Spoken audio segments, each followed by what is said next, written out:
इतिहासाचा सगळ्यात जास्त रिपीट होणारा सगळ्यात मोठा खोटा आरोप म्हणजे सावरकरांनी ब्रिटिशांची माफी मागितली। एक शब्द पकडायचा, माफीनामा, आणि संपूर्ण क्रांतिकारकाचं आयुष्य बदनाम करायचं, हा धूर्तपणा आहे आणि त्याच वेळेला कमालीचा मूर्खपणा आहे। सावरकर शिक्षा भोगण्यासाठी अंदमानामध्ये पोहोचले आणि त्यांच्यावर होणाऱ्या अन्यायाबद्दल, तिथे मिळणाऱ्या सुविधांबद्दल आणि इतर क्रांतिकारकांच्या सुटकेसाठी त्यांनी अनेक अर्ज केले।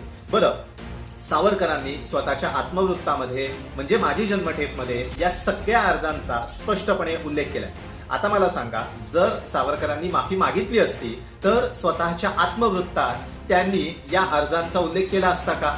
सावरकरांनी जे अनेक अर्ज केले त्यात कुठेही पश्चात्ताप किंवा माफीचा भाव नाहीये। 1913च्या अर्जात सावरकर म्हणतायत की आम्हाला एकतर राजकीय बंदी हा दर्जा द्या, नाहीतर सामान्य कैद्याप्रमाणे सवलती द्या, आणि हेही शक्य नसेल तर भारतात किंवा ब्रह्मदेशातल्या तुरुंगात पाठवा।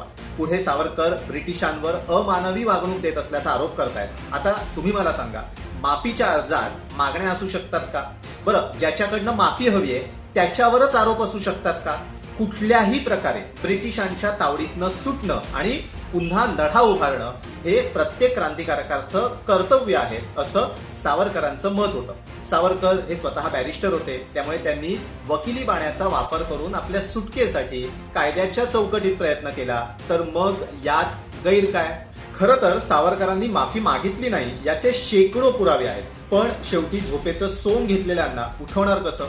सावरकरांनी केलेल्या कायदेशीर अर्जांना माफीपत्र म्हणायचं आणि स्वतःचा राजकीय नरेटिव्ह सेट करायचा, असा काहींचा पोरखेळ चाललाय। पण यात मराठी मातीत जन्मलेला आपल्या महाराष्ट्राचा सुपुत्र बदनाम होतोय। सावरकर हे केवळ हिंदुत्वाचं काम करत होते म्हणून त्यांना बदनाम करणं काही योग्य नाहीये, आणि म्हणूनच महाराष्ट्राच्या सुपुत्राच्या बदनामीच्या षडयंत्रात सामील होऊ नका, असं कळकळीचं आवाहन मी तुम्हाला करतो। सावरकरांवर होणाऱ्या माफीच्या आरोपांबद्दल तुमचं काय मत आहे, तुम्हाला काय वाटतं, आम्हाला कमेंट करून नक्की सांगा।